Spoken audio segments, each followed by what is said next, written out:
Do you know who breaks the patterns, or who's the one who's responsible to break the patterns? The most spiritually mature.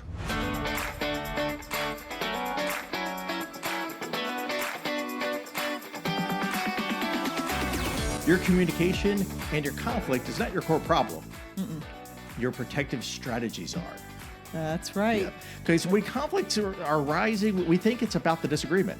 We're thinking, oh, okay, here's these points, and it's just if you just understood what it was that I was saying, and so that we try to clarify that. But that's not what's going on. We're going unnecessarily going down these rabbit trails, and it's causing your pattern.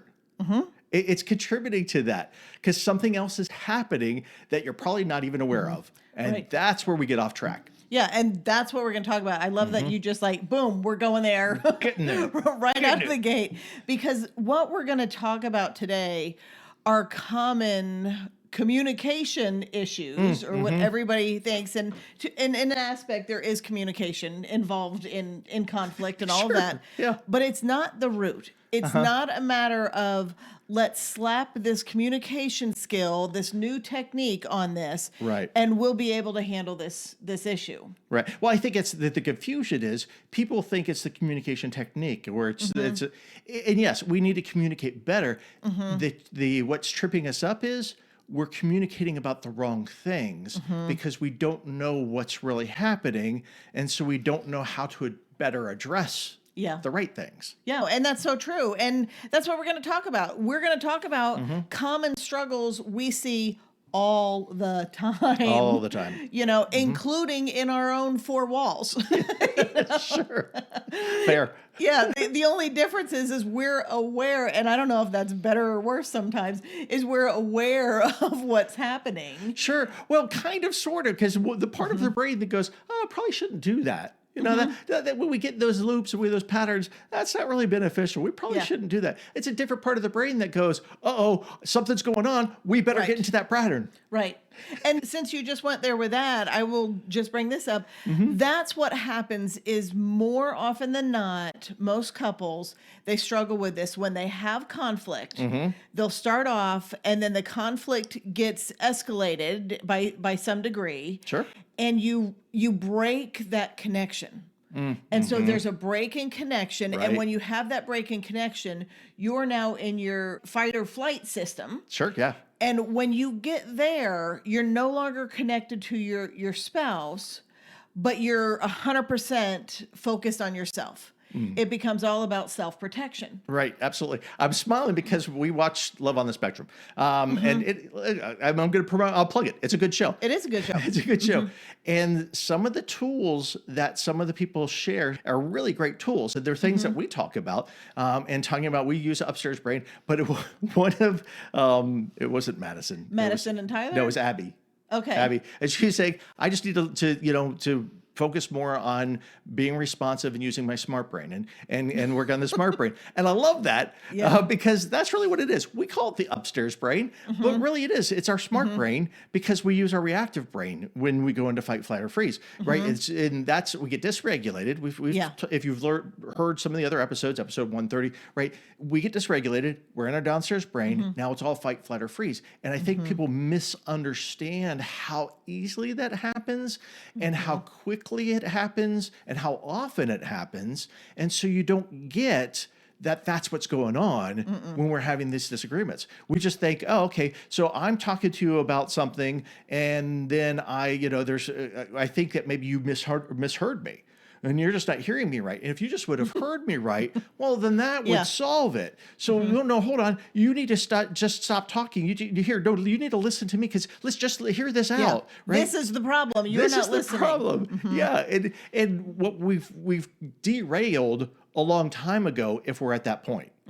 We're already caught up in a pattern, and trying to force somebody when they're in that reactive brain is a losing battle. Yeah, you're adding fuel to the fire. Yeah, you don't have your connection then. And so you're both in it to self-protect. Yes. And you're never going to come to a resolution because you're not even thinking about a resolution. Sure. You're thinking about survival. Yeah. Well, that's a really great point because even when I'm going, oh, you just need to listen to me, or hold on, if you just heard me out, right, that's part of my survival, right? That's my protective pattern because what I'm saying is we're dysregulated. We're not connected. Yeah. There's a break in that connection. We're falling into a pattern. So if I could help to mitigate that Yeah. by over explaining, by you seeing things the way that I see them, that will bring us back together.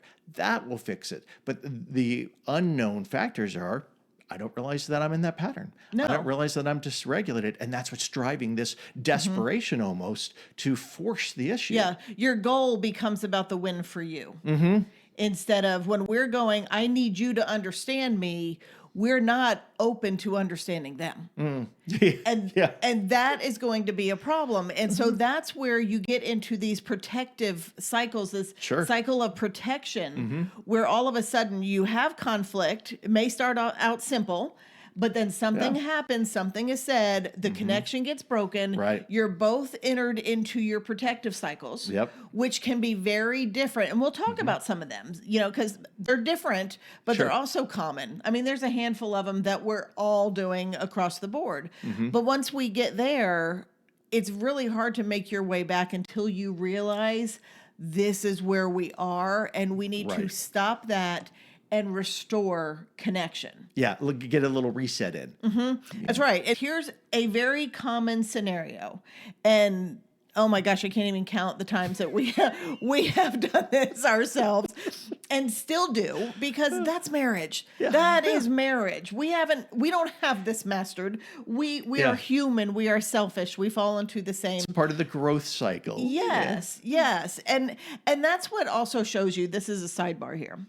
This for free. Yeah, this is also what shows you it's not just about the techniques.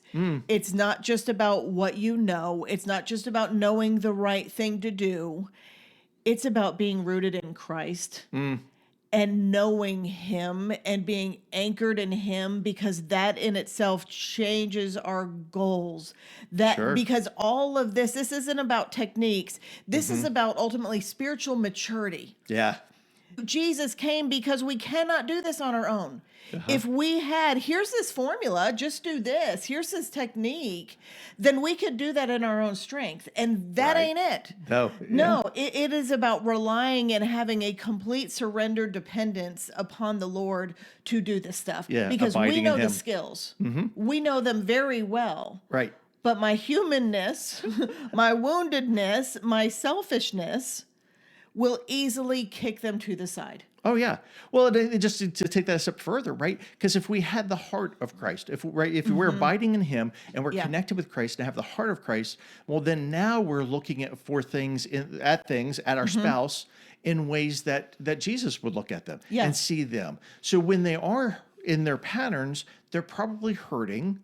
They're probably flailing around, need help and need assistance, but often we don't see each other that way. We don't. We see each other as being obstinate, as being difficult, as the ones causing As the the one that issues. needs to be fixed. Yes. Versus the one who needs to be lovingly helped. Yeah. And if I have the heart of Christ, I can step into the situation with a different perspective, going, how do I help you? Instead of how do I get my How do I fair, get you to help me? Right. And have my fair shaking. Because, I always have to be the one who apologizes. You never apologize. I Right. don't think Jesus ever apologized. Did he ever apologize? He never did anything wrong. He never needed to, right? Yeah. So now that you said that out loud. Now that I said that out loud, now that we connect to No, that. but that is so true. And there's also we're as believers, we have the Holy Spirit living inside of us. So where the fix is to a lot of these things is when He comes in and convicts and goes, maybe you shouldn't say that. Yeah. Or here's what. So when we drift from Christ, we tend to silence His voice, and we put it more and more in the background, and we put our own voice up front. Wow. Yeah. And so the dependence we have on Jesus, that's the anchor for your marriage. Ultimately, because He knows your spouse unlike anybody else ever will. And if Yes. you want the best way to help Amen to your that. spouse, be there with your spouse, relate to your spouse, He's the one that can guide you and that can show you. And if we get caught up in Brilliant. our own strength and go, you know what, let me Google up this search, or let me look this up, let me see how you do this, what skill do I need to have?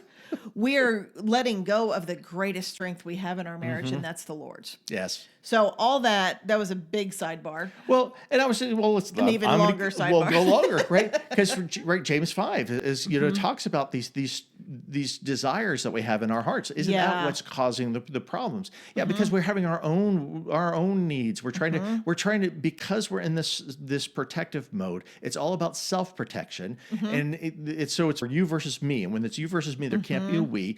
And so I'm trying to mitigate threats that are going on to me. I'm trying to make me feel better ultimately. That's not why Jesus came.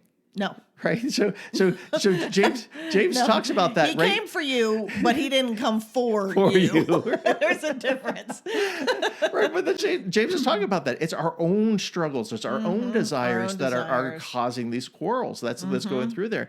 And while we're talking about James, we so miss that the first step is, to consider it joy when we have trials of various types. Now, we like to stop there, but we miss that the trials of various types take us through a process of challenging it and us and suffering and struggles. Sanctification process. And that's a sanctification process that we end up better at the end of it, more character, more Christ-like at the end of it. And so these are things to be welcomed. And instead, we're so quick when they're happening, going, oh, how do I protect myself from it? How do I keep from experiencing? The couples we see who have come from families that have swept everything under the rug and they don't fight, that does not mean they are healthy couples. It does not mean they have grown and arrived. They're often it's the opposite that's true. There's not growth there.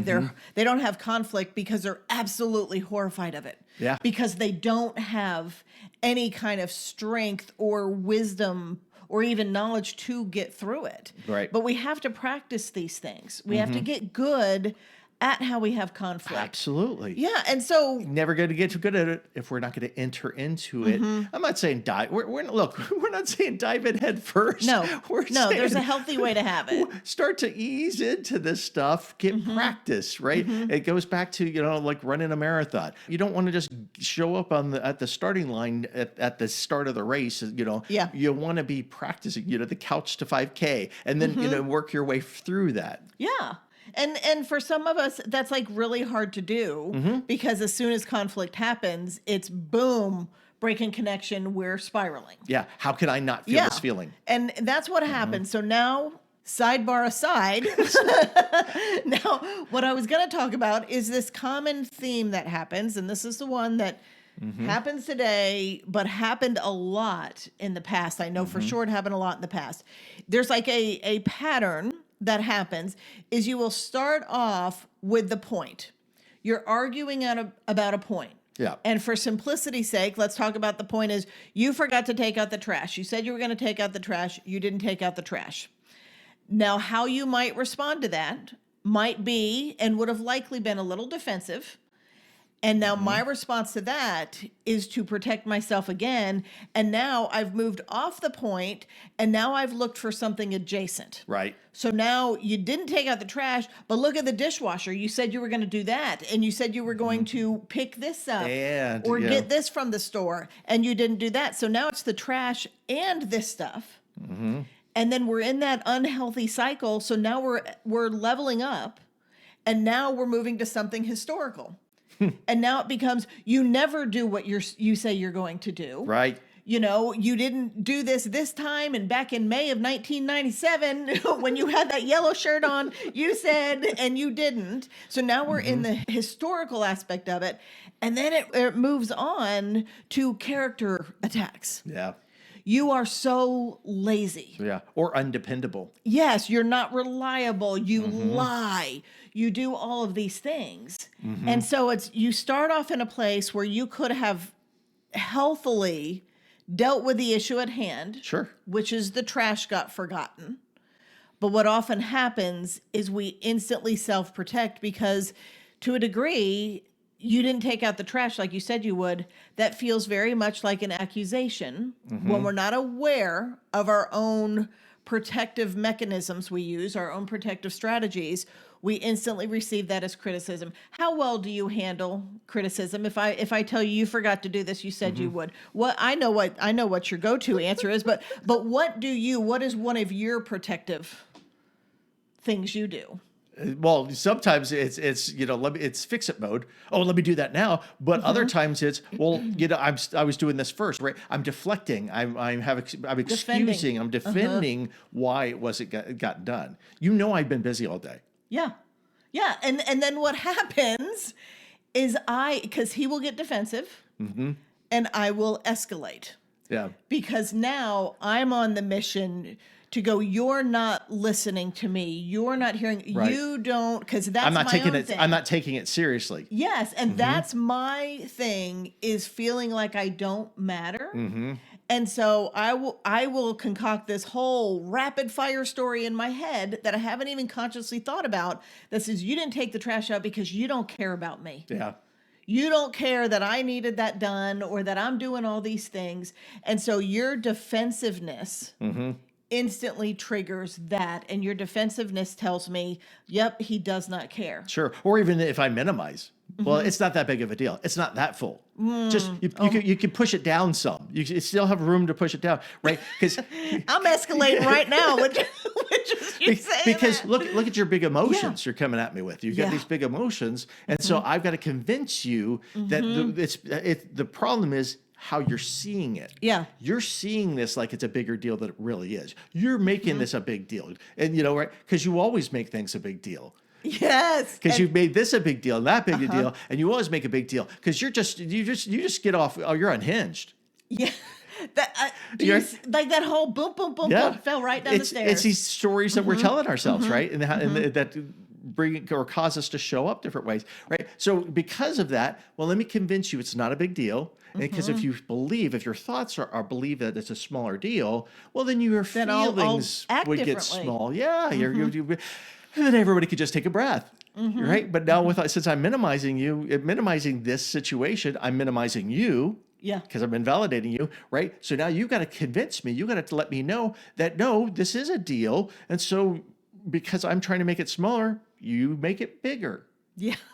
I'm almost inviting it because instead of acknowledging it. And we're not connected this entire time. And we're not connected. We've lost connection. And so that's the issue isn't even just picking up responsibility. No. Because I could even, like I we're mentioned. no longer in it for fixing the trash situation. Yeah. I mentioned fix it mode where you could have said, oh, didn't take out the trash yet. I could have, let me take it out now. And this still could have happened. Absolutely. Right? Because you still could have, while I'm going to get the trash, it still could have been, well, okay, you're doing it now, but you didn't do it before like I asked you to. And I always have to remind you. So it's the same problem, even though I'm reacting different. So just kind of laying that out there.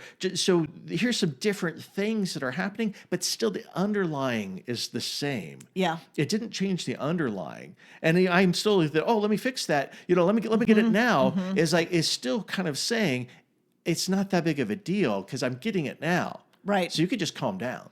Yeah. And the problem is. I think I was triggering to somebody. Yeah. Oh, I'm sure. Yeah. You're not allowed to say that. Yeah. And the thing is you both have to learn like what your triggers are, what those issues are that are always filtering. Everything's being filtered through that. Like I was saying, mine is that you don't matter. You don't have a voice in this. I don't care about you. That is something I have carried. That belief system has been carried for a very long time. And so even going into it, that has already been touched. That has already been pressed on just by the mere fact that he forgot to take out the trash. Right. And so I'm coming in, not loaded for bear quite yet, but I'm coming in sensitive. Yeah. And so it's basically me showing up saying, I need you to see that I matter.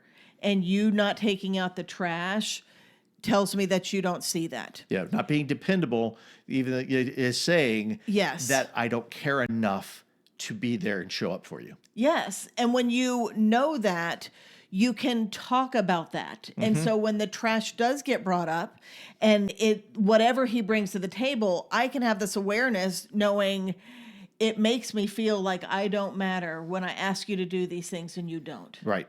And then spiritually mature response would be what? Yeah. As far as like, it's like, hey, look, I apologize. I take responsibility. That's not the message I was trying to give to you. You certainly do matter. I blew it, on this, which is look, that's the part of the weakness, right? It's because that suggested says you're inferior, you're inadequate, you mess things up. Look at you blew it again, right? So that they have to overcome that, right? So not get pulled into those own triggers and realize, hey, it's not about me, because unintentionally we make it about us, right? Has pain that she's wanting to share that she has pain. Well, I make it about me. Yeah. By going, it's not that big of a deal. Yeah. Right. Instead of going, hey, look, let's make it about you. Let's or hey, well, you're telling me that I mess things up. You're telling me I'm just lazy and all. Well, let's not go there. Let's make it. Let's address the pain. Yeah. Hey, and did you just hear his filter come out? What is your underlying belief system, your filter? yeah, it's that I mess things up, that I blow it, right? And so we have to acknowledge That you're it. inadequate. If we don't, inadequate. If we don't notice that in ourselves, or don't know that about ourselves, or don't know where that's coming from, we're going to get triggered. It's going to pull us in. Yeah. So we've got to be aware of that so we don't get pulled into that. And Jamie was aware of hers. She brings hers up. Hey, look, I acknowledge your feelings. I acknowledge what I had done. I take responsibility. I said I was going to do that, and I didn't. And I apologize. And that's something that I should have done. If I'm going to be a man of character and integrity, you're a godly man of character and integrity, then I'm going to do what I say I'll do. When I say I'll do it, I'll let my yes be yes and my no be no, because all else is from the evil one. And it doesn't mean that there's not room for grace for when you do forget, because life does happen. Yeah. And so we have to understand that when we have that kind of conflict and that connection gets broken, the goal is to try to stop that from happening. Yeah. To stop the connection break from happening. But when it does, we have to realize this is going nowhere good, because we're about to go do that step down where it's from the point to the adjacent to the historical and all that.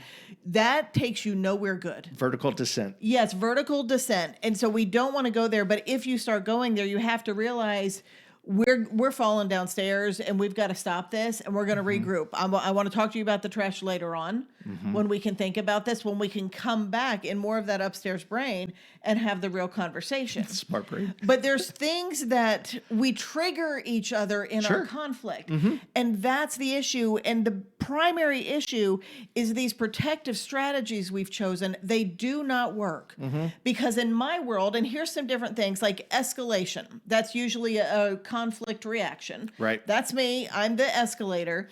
I will get repetitive. I will get louder. I will bring all the history into Protest. it. And so that's my protective strategy in an effort to try to get him to see that I matter. Right. That's what I'm doing. That is a horrible method. Yeah. It's counterintuitive. We're counterintuitive by nature. I hate to say that by nature, but by default. We're counterintuitive by default. Let's put it that way. There's a reason we need Jesus. Yeah, absolutely. We will do things, and by counterintuitive, we will do things that actually work against what we want the outcome to be. Yeah. It's unwittingly. We're not. This is. Well, we're trying to survive. We're trying to survive. To emotionally survive these moments. And it goes back to it's you versus me, and it's when it's you versus me, it can't be a we. Yeah. Our defensive weapons are offensive to our spouse. Yeah. Right. Yes. I'm just defending myself. Well, it feels very offensive to you. Yeah. And the way I show up when I get triggered is usually a trigger for my spouse. And so if we don't recognize that we're getting triggered and that's causing us to show up in certain ways, then it's not a surprise when our spouse is getting triggered, or it shouldn't be a surprise. And if it was a surprise, well, then hopefully going forward, it will no longer be a surprise, because you're no longer talking about what you think you're talking about.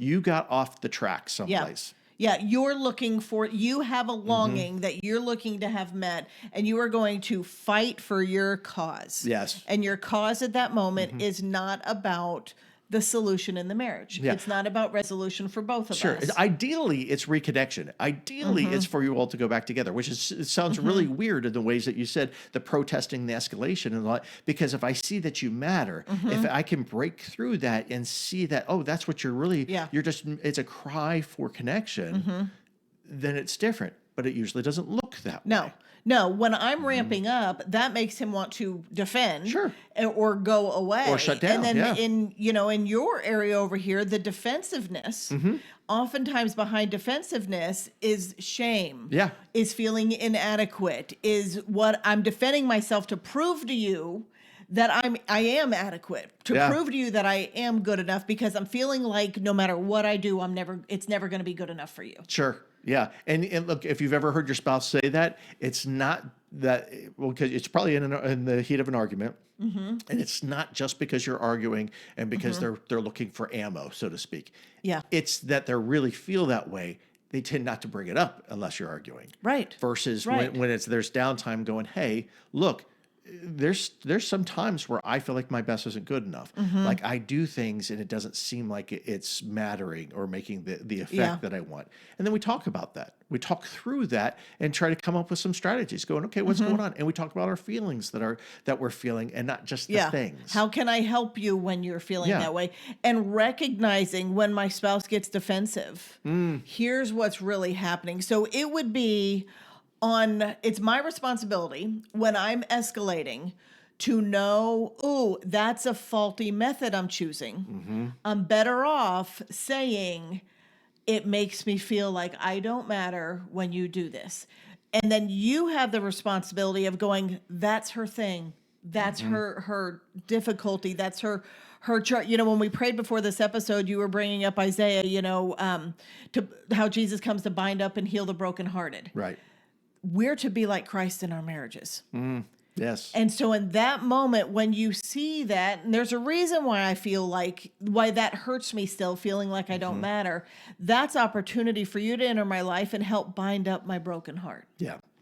Yeah. That And set the somewhere captive along free. the way where I was made to believe that I don't matter, you get to step in and go, let me show you that you do. Yeah. Yeah. So that's your part. And then on the defensiveness, for you to realize me being defensive and justifying why I didn't take out the trash is not going to make me, that's not what's going to make me feel adequate.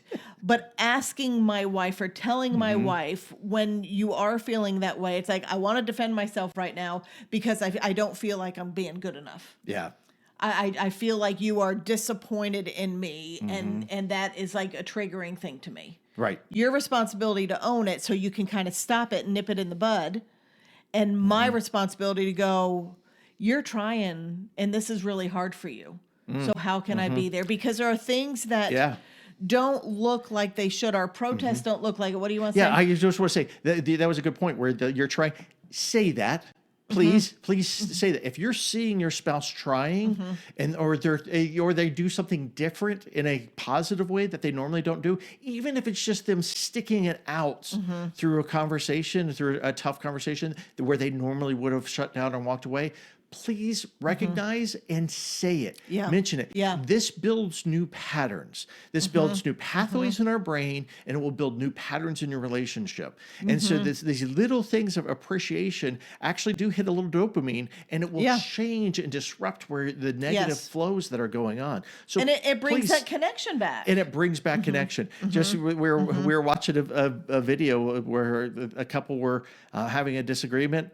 The woman had brought up something, an appreciation for something that the guy that he was trying, that he was putting forth an effort, and she was really noticing that, and she appreciated that. And the 30 seconds later, you could see the walls start to come down, and then they started to smile and reconnect. Yeah. Right, little things like that. We're on the same team. Yeah, they address the issue. They address the point, right? And so just going back to your example, because I know you wanted to finish going through that. When you brought up that you're just longing for connection or it feels that you don't matter, I just want to throw this out there. Please, please, please, if your spouse brings up a pain, please address the pain before anything else. When you say you feel like you don't matter, I should come in, right? And say, wow, I don't want you to feel that way because Yeah. I don't want you to feel that way. And I should tell you, Yeah. I don't want you to feel that way. Instead of that's ridiculous. Yeah, I'm sorry that you feel that way. I hate that you feel that way. We use whatever it is that you're going to say, but that's not the intended goal. That's not what I wanted for you, and I don't want that for Yeah. you. Please address that, because if that's not addressed, then Yeah. the rest is just, you're going to make your life so much more difficult. That's the longing they're presenting Right. to you. Yeah. And so you want to help each other heal through this. Yeah, so And address so that stuff. The escalation, the defensiveness, the threats. That's a big one. You know, I mean, the different things we threaten to withhold, threaten to not do, threaten to divorce, threaten to not come home tonight, threaten to kick you out of the bedroom, whatever it is. When you get to a point of threatening things in your marriage, what's often behind that is fear and hopelessness. Yeah. That is somebody, if you've got a spouse who is making threats, and this isn't a guarantee, but this is likely what's behind threats are, I feel so hopeless, I don't know what to do. And that's horrifying to me. And so knowing that, and then instead of making the threat, you know, identify what is really going on and say, I feel really hopeless right now. This scares me. Yeah. Or for some, especially guys, I think, as more than women, saying, I feel helpless. Right? Instead of just hopeless, you I might feel can't fix helpless this. at that time. Yeah. I don't know what to do, and I feel helpless because I want to do something. But a lot of us men, especially, won't man up and say, I feel helpless. I don't, you're not, it's okay for you not to know what to do. It's okay. You're going through a lot of these things for the first time.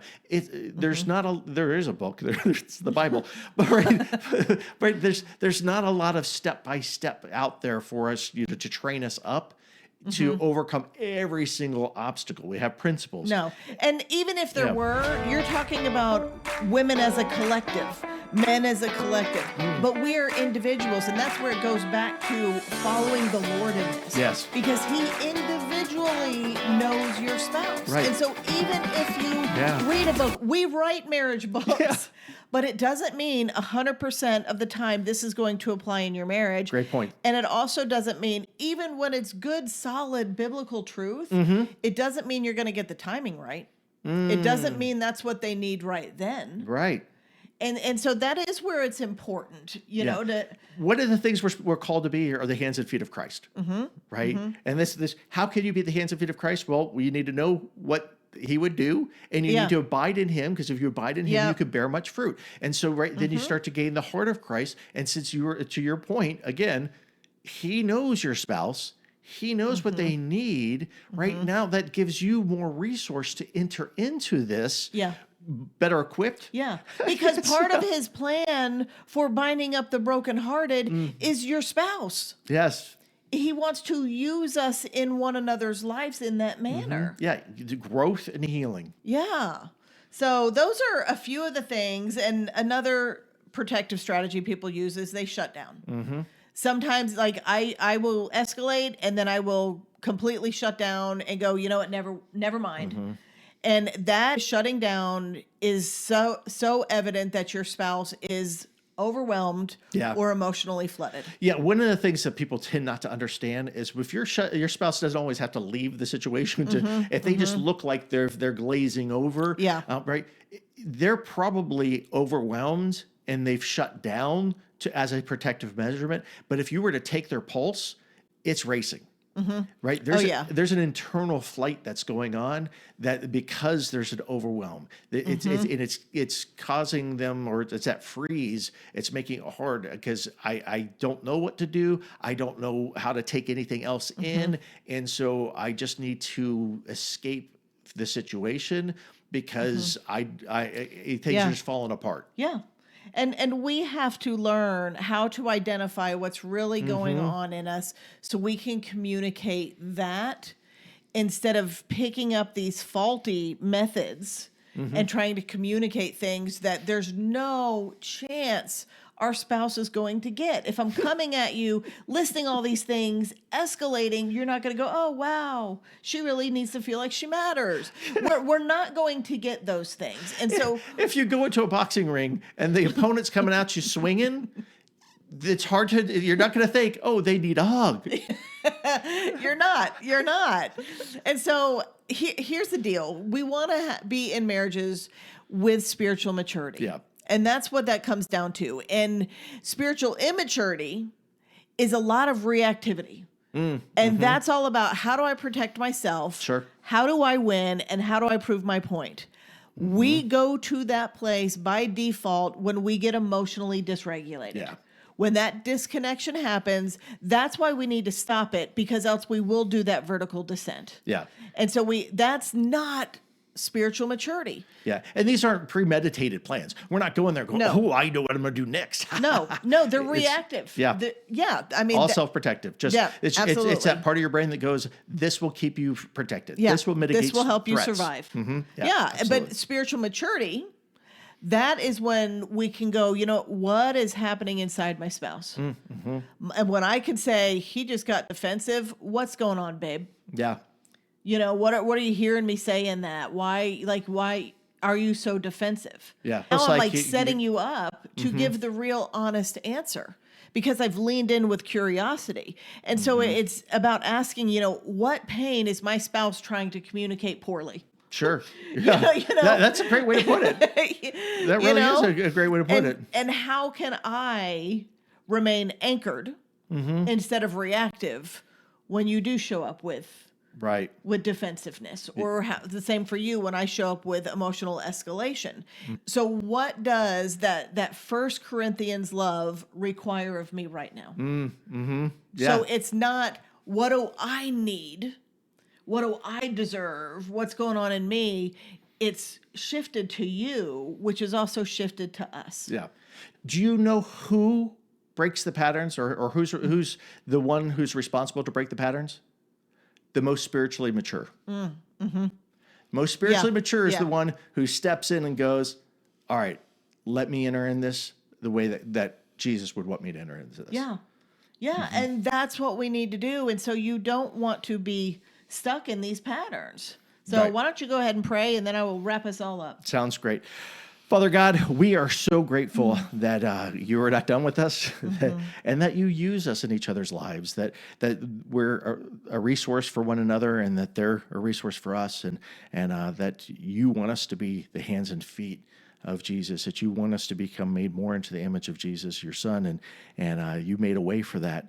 And so help us to abide closely in him, and to be able to bear the fruit, to be able to enter into situations with the spiritual maturity, with your heart, with your eyes, and with your mind, and be able to help be part of the mission of binding up the broken hearts and setting the captives free in our families and our marriage, for your glory and for your honor. And it's in Jesus' name we pray. Amen. Amen. Now, if you want two things.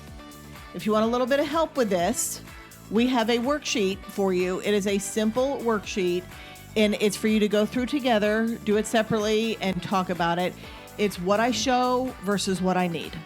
And very simple to work through. And so it'll help you identify what's really going on underneath. And so you can get that through the link in our show notes. But also, if you really need some help, and it's really difficult to have conflicts, if you see these cycles and you have been doing this for years and trying to get out from under it, contact us. We're going to have the link for all of our counseling and coaching information. Click on it and get some help, because I'm telling you, we can get you out of this. We can get you out of this. And there were so many cycles I was stuck in. I had everything and anything under the sun that would protect me that I would use in our marriage. And armory. Yes, and none of them were healthy. And so I promise you, if I could heal from this, absolutely you can. And so if you need our help with that, just go click on that link, and we would be happy to walk you through this. So that's what we got for you, and I'm excited. We'll see you next week.